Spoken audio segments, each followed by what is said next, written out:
To my computer. Welcome to West Virginia Uncommonplace. This actual episode right here is sponsored by the sister show Sparrows Under Review. Tonight, and this is a one-time deal because we don't cover WCW, NWO wrestling too much because it's been like 22 years ago. I got with me King Jerm. I have Jay from Mind Triggers. They can announce their names, whatever they want to do. But we're going to do the top 5 WCW NWA U.S. champions.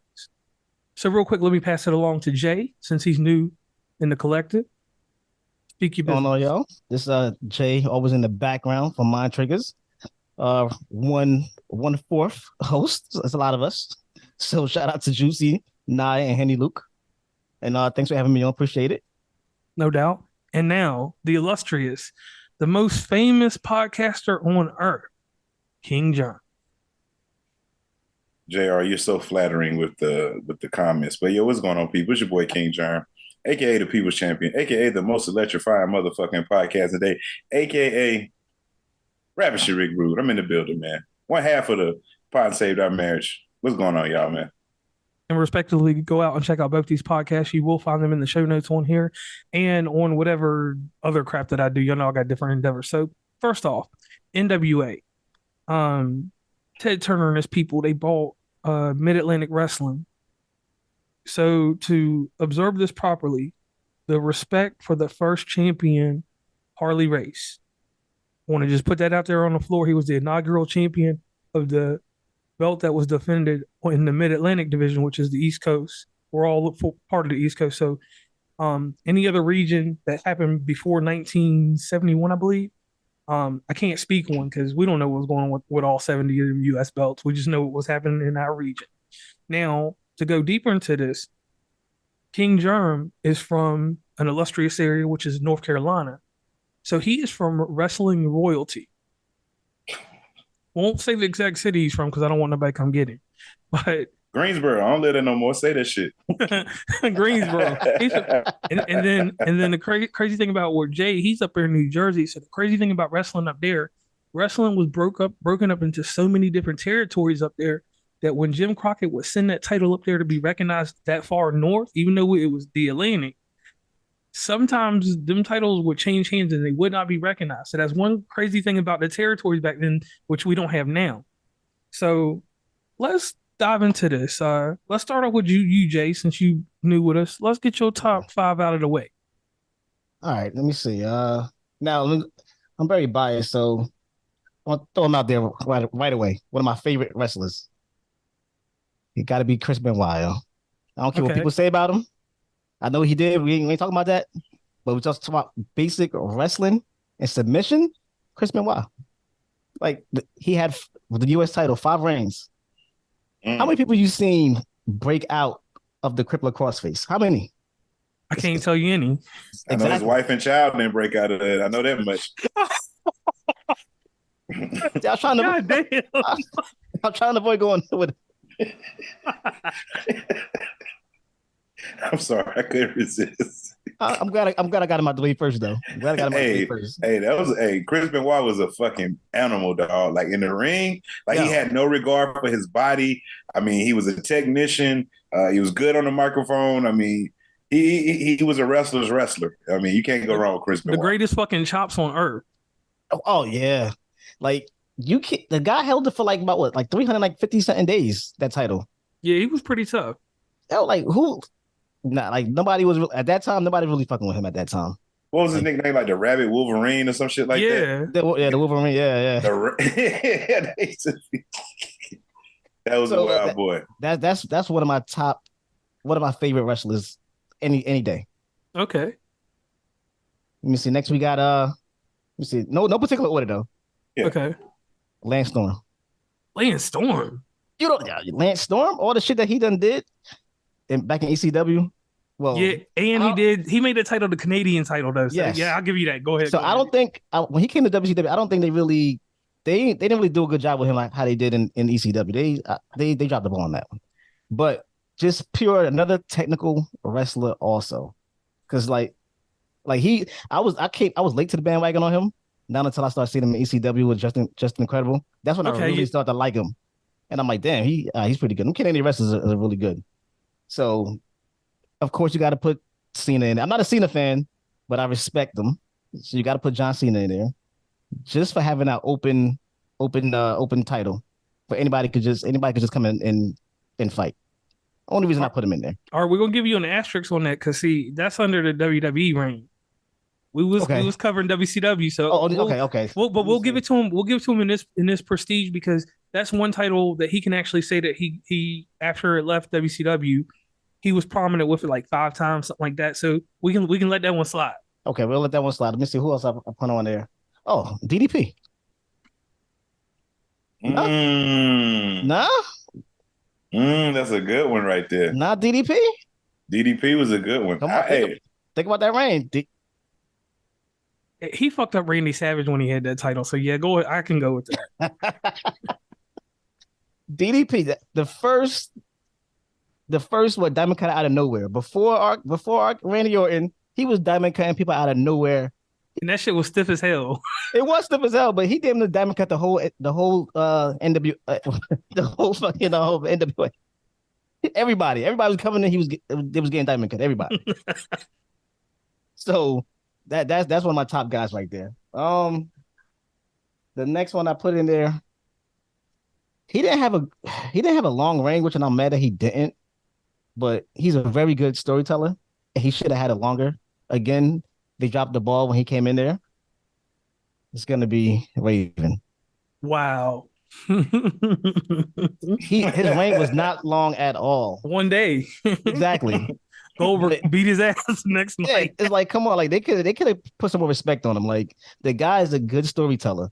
Like he's in it for the long haul. Like he'll tell a fucking story for like 6 months and you'll be invested. So he should have he should have definitely got a better reign with that one. Wow. Everybody, the other two I got is in WWE. All right, go ahead and throw them out there. We can go ahead. These are honorable mentions. These are honorable mentions, right? Yeah. Okay. Seth Rollins. Well, at the time, Seth freaking Rollins. Okay. I think he definitely did that character right there. He definitely did his thing. That like he definitely showed he could carry the company on his back when he was there. I think with or without a title, honestly, I think he could carry the company on his back. So you're always gonna look to see what the fuck what is he doing, because he's always gonna, no matter who's the champion, if he's not the champion, if he is the champion, he's gonna definitely capture your attention, and you're gonna definitely trying to figure out what is he gonna do. Like he remind me of like a younger Shawn Michaels, and I can go with that. Yeah, that's what he remind me of, like a young Shawn Michaels. Like he just has it, like no matter what. I mean, they gave him his own world title though, so they made a world title for him. So yeah, if you're that good, they're gonna make a title for you. He should be Roman for it. If anybody's gonna beat Roman for it, at least let him do it and bring it back full circle into the storyline with them. Right. At least if anybody's gonna beat him.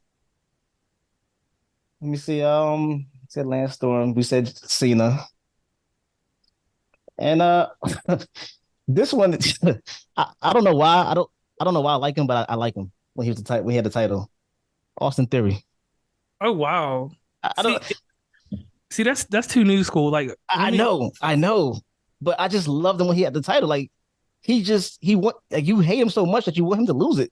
But I mean, on the grand stage of things, like he did something that not a lot of wrestlers can say. He beat John Cena at WrestleMania with the U.S. belt. The clean. Belt that's clean too, yeah, like clean.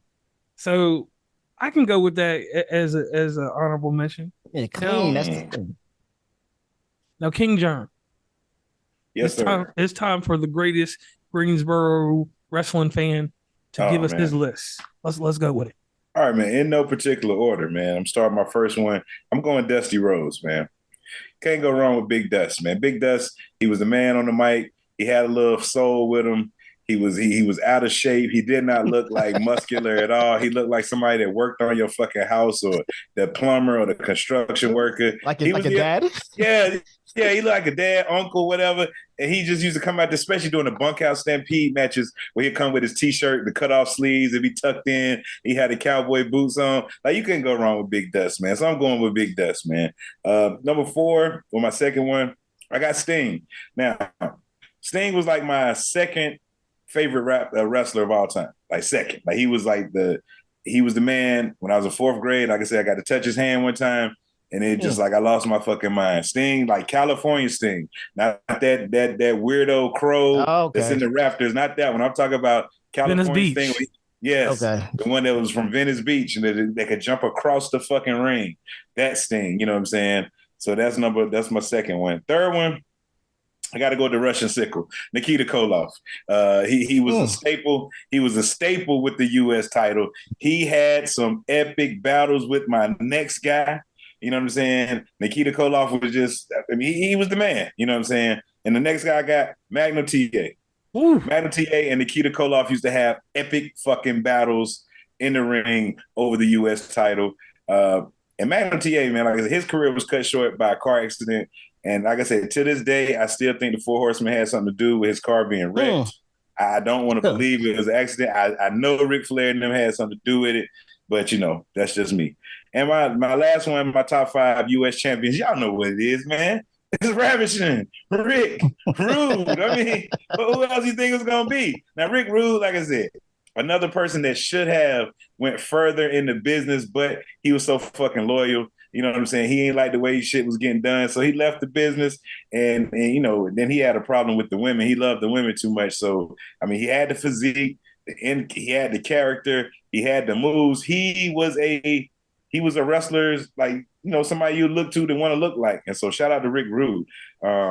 Great U.S. champion. Wish he would have had more reign as a world champion and all this stuff. But, you know, it is what it is.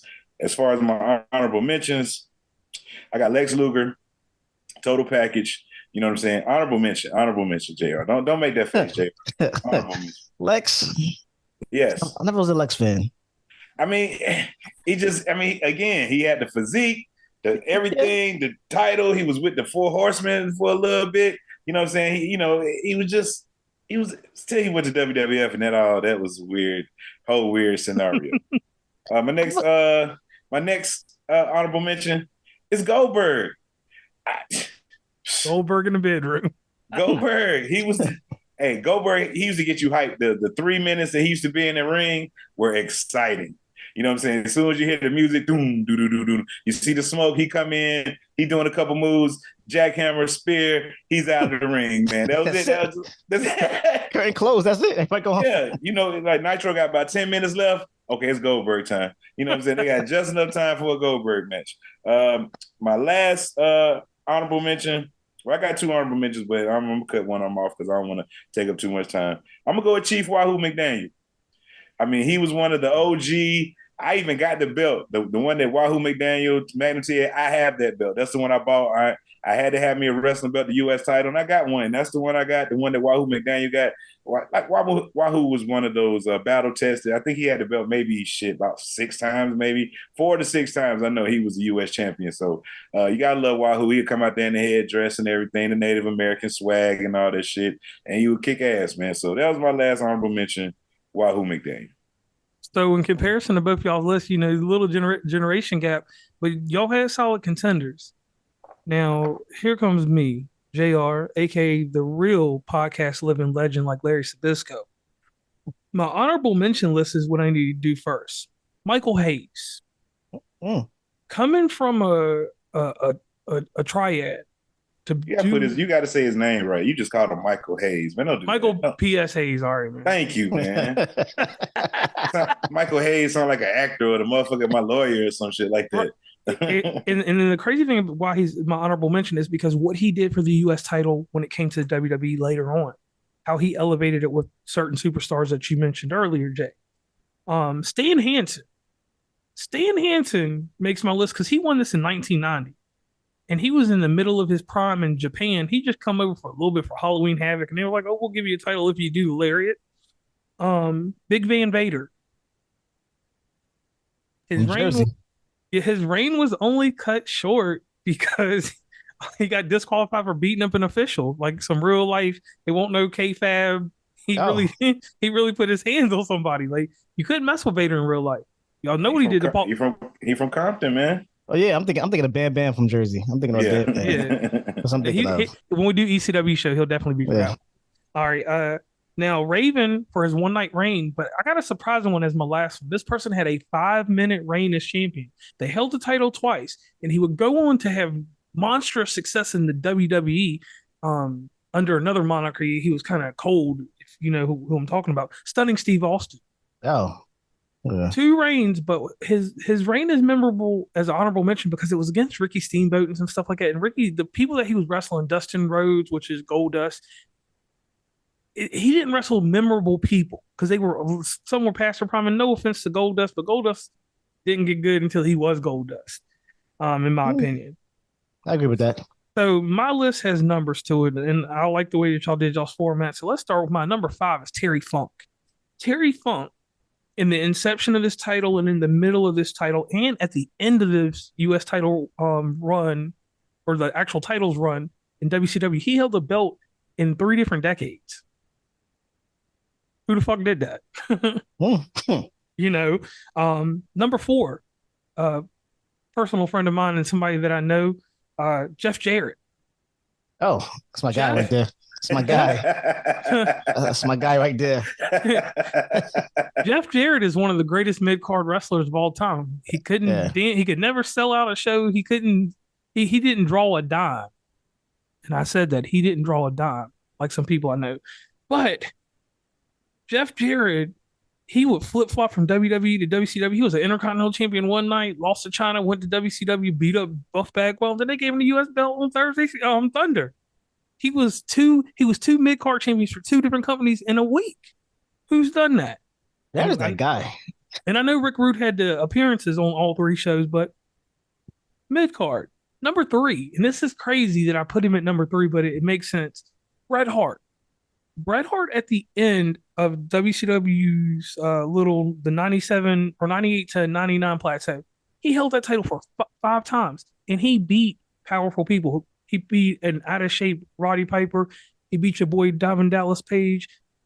He had one last classic match with Kurt Hennig, you know, of the Rick Rude fame, and he did catch a rude awakening from Rick Rude behind some of that. So that's another thing with King Jerm there. My number 2 is Roddy Piper. Roddy Piper is another one like Terry Funk that held that belt, but he only held it in 2 different years. He held it in the mid 80s. Then he held it in the 90s when WCW was just slinging that U.S. title on everybody. Because if you look at the reign list on there, that was one thing. If you look at like from 95 to like 99, man, that belt was held by so many different people, but people had reigns with it, you know, fairly long. But the greatest amount of wrestlers that we know, you know, and people emulate, it looks like that branch literally from like 1988 to 98. That was the greatest, you know, reign of current wrestlers we know and later on world champions. My number 1 is the longest reigning U.S. champion of all time. And the only reason that he got this, because y'all snubbed him somewhere, Lex Luger. Lex Luger is one of the only wrestlers that can say with the U.S. title, with the exception of one guy that never even fucked with the title, was Hulk Hogan. He didn't deal with the U.S. title. You know, he was all big Hollywood and nothing about the money. Yeah. Lex Luger took on everybody. I mean, hell, he beat up Rick Steiner one time for no reason. And who the fuck beat up Rick Steiner? You know? And the thing was that every time he got the belt, whenever he dropped the belt to whoever the next big thing was going to be. He wasn't one of these selfish wrestlers in the business. So Lex Luger gets my spot because he had the longest reign. And going over to Magnum TA real fast, he had another one of the longest reigns. It's a stack of them that had crazy reigns from WCW to NWA and WWE. So the prestige around the title to me is that this was a precursor to see who would be your top heel in the company, which means they might not get a heavyweight title, or you saw the face that was going to be the next thing, you know, the next world champion. Because you see how it elevated Goldberg, it elevated Diamond Dallas Page. So many people got that belt, and that belt built them up. And then some people just stayed in the mid card. Yeah. It's supposed to be a progression thing. As if you're a U.S. champion, the next step is the world. But like you said, some people got stuck as the U.S. champion, never made it over. Could have been something that they were doing wrong, where they didn't have like for instance, Bret Hart should have never been a world champion. Wrestling wise, yes, but he didn't have the full, he just had no kind of charisma, he wasn't entertaining. Could Bret Hart wrestle? Absolutely. He could He's do a about million fucking. it's about Yeah. business. Yeah, it's about business. And when the business part came, he's like, that you just didn't have it. So I don't, it's just like a rapper that can rap 20 syllables back to back to back. Yeah, that's impressive. But that shit don't sound good on no album. You know what I'm saying? So that's what I do with Bret Hart. Man, I'm sorry. I didn't mean to derail it with Bret Hart talk since he's the greatest match of all time. Oh snap! Okay, we're going to have to battle over that. And I'll tell you, the only thing that was misguided with this U.S. title was that Eric Bischoff was messed up in his head by putting it on certain cruiserweights. Conan should have never been a champion. Dean Malenko should have never been a champion. Eddie Guerrero, it was fine because he wrestled Ric Flair. He wrestled decent enough that they put him in top tier matches. But the two hiccups to me in the U.S. title under WCW, Conan and freaking what's wrong with Conan? Conan was trash. Odele, what's wrong with him? Viva la raza! Yeah. Come on. And Steve Mongo McMichael. He should have never been a goddamn champion. Oh, there you go. That's the worst. Hey, Mongo McMichael, terrible. I'm glad you said. What about Tajiri's 1 day reign? No, I think that was like 13 days. 13-day reign. Tajiri? Yeah. Well, see, my thing is with ECW, we have to do a whole nother discussion about them. Paul Heyman, whenever an ECW person got a belt, with the exception of Raven in that WWE time, it was because Paul Heyman was the writer. Oh. So that's the thing. Like when you see when they talk about Rob Van Dam and stuff like that, I'm always going to have an asterisk beside them because anytime that they were a champion outside of ECW, I guarantee you Paul Heyman was someone back there behind the stage being a producer or had some involvement there. And we can go to the fact sheets. So with them, I have to be careful. One wrestler I will always say was the most misguided and disrespected, even though he was on alcohol too much. Scott Hall. Oh yeah, because he was a U.S. champion. He definitely was misguided. Yeah. And then one person that didn't need the belt, Scott Steiner. You just hate the Steiner brothers, bro. You hate both them motherfuckers, man. You didn't attack come on, man. Big Papa Pump shouldn't have had the belt. So what would you give him any belt? You gonna put no belt on? He could have been the TV champion. Stop it. and then WCW was going crazy with Vince Russo. How the fuck did David Flair get a belt? He was a U.S. champion. Yeah, that was ridiculous. That was around that time when David Flair came in. Was that Karl Malone? There was a whole bunch of gimmick stuff that was coming in. Was that when the Rodman time and all this shit? Yeah, it was when wrestling. That's when WCW fell off. Yeah, like they didn't know what the fuck to do with that belt. Like, look, 1 week Sid Vicious had the belt. He was old as shit. That was before he broke his leg. He had the belt 1 week. Yeah, that was definitely a tossing around belt at that point, at a certain point. Yeah, it's like when the WWE got involved, they were just like, we shitting on all this WCW shit. We gonna fuck up the legacy. That's what it seemed like they were doing with it. Yeah. All right, so let me throw. They gave China the belt, man. Yeah, she was Intercontinental. She took it right off Jeff Jarrett.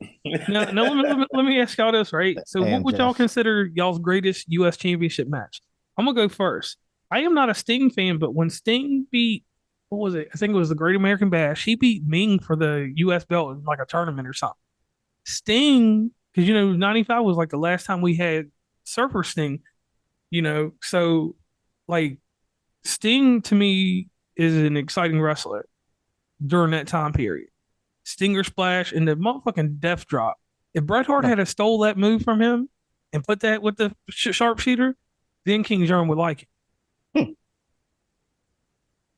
Because basically, Sting is a non-charismatic Bret Hart. Oh, stop it. Let me think about that one now. Damn. As far as me, I would go with a good match. It's going to have to be a match involving Nikita Koloff. I'm trying to think which one dude I really want to go with. I'm going to go with Nikita and Magnum TA. I think they had a 3 falls. It was the best. They had actually a series I think they were doing. It was the best out of 7 or something like that. And that's probably how I'm going to go with right there. They actually did like an NBA style series for the belt, Nikita Koloff and Magnum TA. I can't remember what year it was, but I do remember it. I don't remember who 1986. 86? Yeah, 86. I was 1. Some of the Benoit matches, because Benoit is definitely on my top. I'm trying to think some of his matches that I've considered one of the best ones. that I can't think of right now. Gotta. All right, we'll give you a minute. I'll put some filler in here real quick.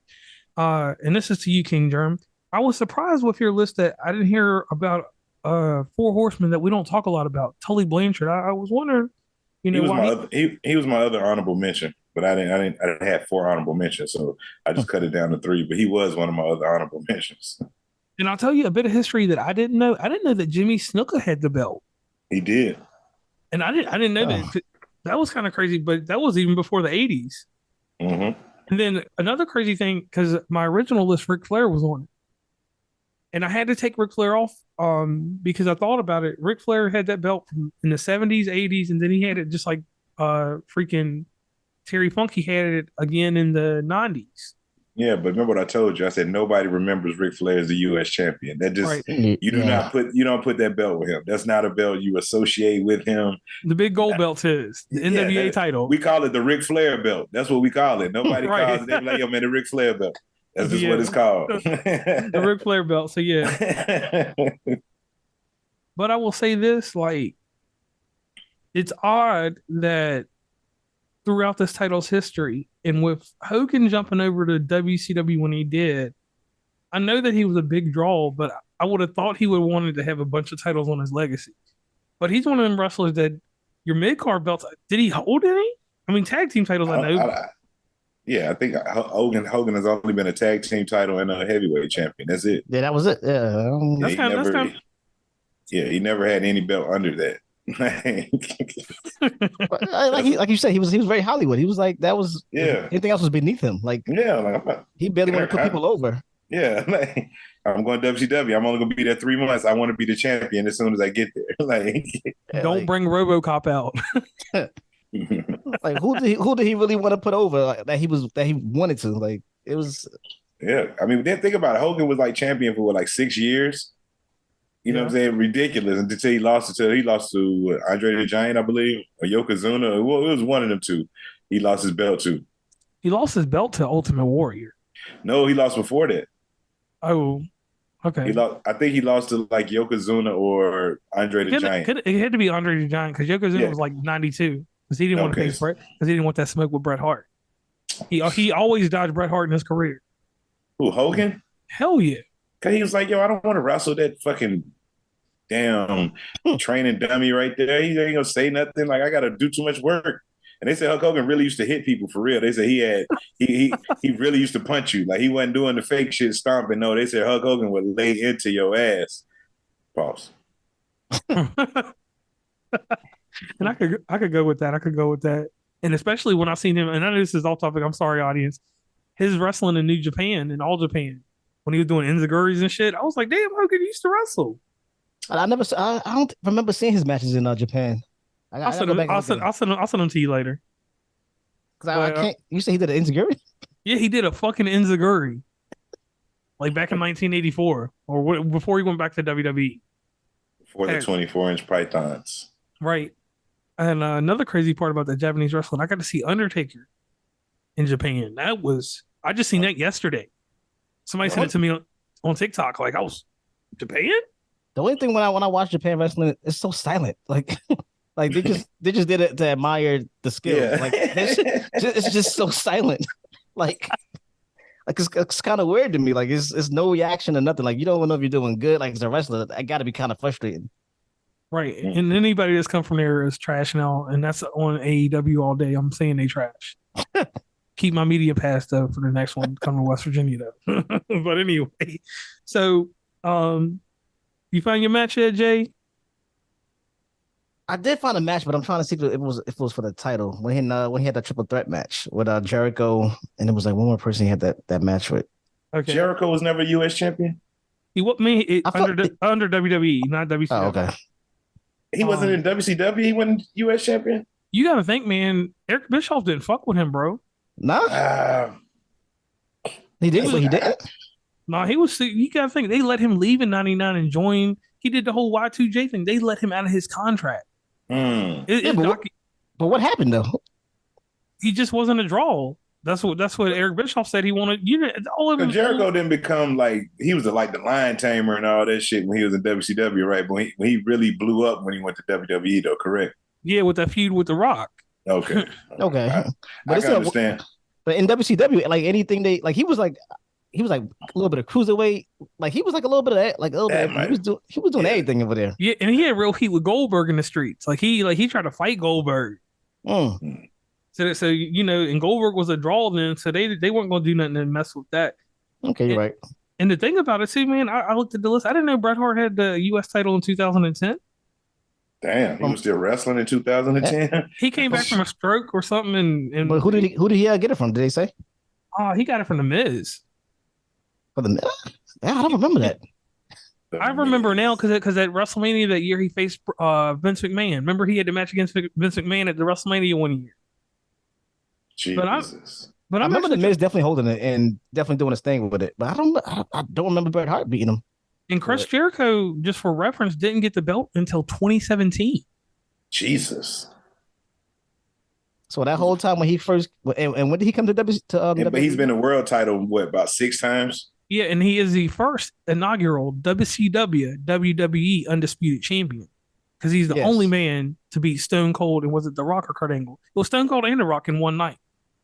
Impressive. That's the only thing that solidifies him. And then he's wrestled for every organization. It ain't they definitely saw something in him if he beat them. He was good on the microphone. Wrestling skills, it all depends on how you feel about what he was doing. But that's for it. Go ahead. I also like he could take any gimmick. He always puts the gimmick up. Whatever he works with is gonna come out gold. No matter whatever you hand him and give him, it's gonna come out gold. Like he's definitely like phenomenal on the mic. He probably like one of my top 3 best talkers on the mic. I could give him that, yeah. Because and the thing is, he can make anybody look good in the ring. Yeah. That's one thing. Like selling somebody else's moves, that's a hard thing for people to do. Because you see Goldberg never sold shit. Yeah, he was stiff. He was stiff. Goldberg was definitely stiff. And in my last bit that I want to throw out here is just something funny. One thing that I had to go back and I've been at home because I had some injuries or whatever. I got to watch One Man Gang. He was a U.S. champion, and there was nothing impressive about One Man Gang. Now he was a King to Dream, that was different. King Jeremy, you want to put in something on that? You bringing up a king. You remember when Slick created him, don't you? When he did the whole seance and Yeah, he turned him from the one man king into a king. And do y'all know, like, the king bit was supposed to have been a dig at Dusty Rhodes. You know what I'm saying? Because Dusty Rhodes was all with that's why King walked around, did all the little talk the jive talk and did all the little stuff. Okay. You know what I'm saying? So it was supposed to be a dig at Dusty. And then when Dusty came to WWE, Vince did him so dirty, dressed him up in polka dots, and I had him doing all that stupid shit. But Dusty made it work. Like, Dusty took, like, lemons and made fucking lemonade with that shit. Because Vince really said, I'm going to screw you over, Dusty. Dusty was like, okay, cool. Whatever you give me, I'm going to make this shit work. And he put this motherfucker in black and yellow polka dots. And we still was loving Big Dust. But what was their beef, though? What was Vince's beef with him? he was from another territory. He was from another company. When he was in another company, it was competition. So he was just like, okay, now you got to bend the knee and come over here. The Vince McMahon Kiss My Ass Club. And, some people want to go kiss their ass. And one thing I will say that you mentioned Seth Rollins' skills in NXT got refined by Dusty Rhodes. That's the one thing with the U.S. title, Dusty Rhodes. When you said him King Germ, that was one thing that really got me going because later on, all these guys that come out of FCW and in the feeder programs that became champions were patterned after Dusty Rhodes because he was the internal. He was performance development coach down there for like 15 years until he died. So some of the Roman Reigns and all these guys that are up there and prominent in the WWE now, Dusty Rhodes had a hand in that U.S. title, And one thing that I was surprised about with you, Jay, that kind of threw me off, I thought she was going to say John Moxley or Dean Ambrose. I felt like because he was another one of the longest reigning champions. I'm not a fan of him. Not like his character doesn't do it. Doesn't do it for me. I mean, he just, to me, he's like a homeless guy. He just like I give him $25 to wrestle on top of a cage or something, or inside a unsanctioned Walmart or something. Shit, I just started becoming a Roman fan when he changed character, when he turned heel. Like, Okay. nah, Steph was always the one that stood out to me out that group. He was always the one to me is the star. Okay. Now, King Germ, I got this for you real quick, and then we're gonna wrap this thing up. If there was someone that could have been a U.S. champion, this is for both y'all too. If there could have been a wrestler that could have been a U.S. champion that wasn't one, who would you have made a U.S. champion? I'm gonna go quick and say Arn Anderson. Mm. I think Arn, he was like a good soldier. He kept his head down, loyal. He did what he was supposed to do, and I think he could have got more shine than just the TV title and the tag team belt. Like Arn was, he stayed a TV champion. He was probably TV champion for a long time, but I really wish he could have got that bump to the next level because I feel like he had them. He could talk. He had the on mic skills. Definitely in the ring, he had the prettiest spine buster in the game. And I would go Arn Anderson. Okay. He's still doing it too. He did it in AEW not too long ago. Man, do not tell me Arn. Don't tell me Arn Anderson's still wrestling, bro. No, he was helping out a tag team and somebody ran up on him and he caught him real quick and hit him with that shit. And Arn got to be at least 70 years old. Right, and look, he had on like the Run DMC jumpsuit when he did it. Now, what about you, Jay? Who could have been a champion or should have been a champion? At the time when I was really watching WCW heavy, for some reason I like Alex Wright. Oh yeah. That German suplex? No, yeah, was it the German suplex? It was a German suplex, right? Yeah, the prettiest one in the game. Yes, exactly. I don't know, for some reason he was my guy. Like I like him in WCW. He should have definitely been champ, or they should have did more with him. He just had he remind me of. He remind me because he had charisma and he just had that, like he could speak a look at, well, he had the German accent, but other than that, he was pretty good. He's a good wrestler. I think he's a little technical also, very athletic. But he should have been U.S. champ, and I feel like he did win a belt. I think TV title or some shit. Okay, yeah, okay, that's what it was, a TV title. But yeah, they didn't really do much with him after that. But they feuded him with Disco Inferno. Yeah, Alex Wright was somebody that I definitely like. That should have been the U.S. title. And mine's controversial. Raven had a crew with him called the Flock, but the best fucking wrestler in that group was Perry Saturn. Oh, Perry Saturn, and even when he went over to WWE and they gave him like the European belt and gave him a mop to hold around and shit, technical, and he was a semi-high flyer. Because when I watched him at ECW as a tag team with the Eliminators, him and God rest Steve Cronus' soul, they were electrifying. And when he went to WCW, and I'll never forget this shit, and I know this is really off topic, Rick Martel was a TV champion. And something went down with Raven or some shit. They threw that motherfucker through a whole piece of glass. And we never seen Rick Martel again. I thought he was dead. And Saturn kind of looked cross-eyed and shit. He did look a little off. And he just, after they threw him through it, Saturn just had this look on him. I was like, yeah, Saturn should be a U.S. champion. And he never got to that degree because him and the people he ran with some shitty-ass people. Fuck Shane Douglas. I'm going to say that on this show real quick because he got a U.S. title reign and he should have never been anything because all he could do was lick Ric Flair's shit. And I'll say that any day. So anybody want to, test me? He was not ECW. ECW was Taz all day long. Just because you can talk on the mic and do little pipe bombs, you see what happened with CM Punk. Yeah. Another story for another day. But yeah, Perry Saturn was my guy. He, at that time, he was everything that you wanted in a wrestler. He had the physique, the tattoos. He was kind of rough. And he could have been a U.S. champion. Wouldn't have never been a world heavyweight champion because he didn't he have an eyebrow ring or some shit like that? Yeah, he was crazy looking. Yeah. He had like a piercing in his eyebrow. Yeah. I used to wonder how the fuck you wrestle with that shit, dog. Right. Yeah.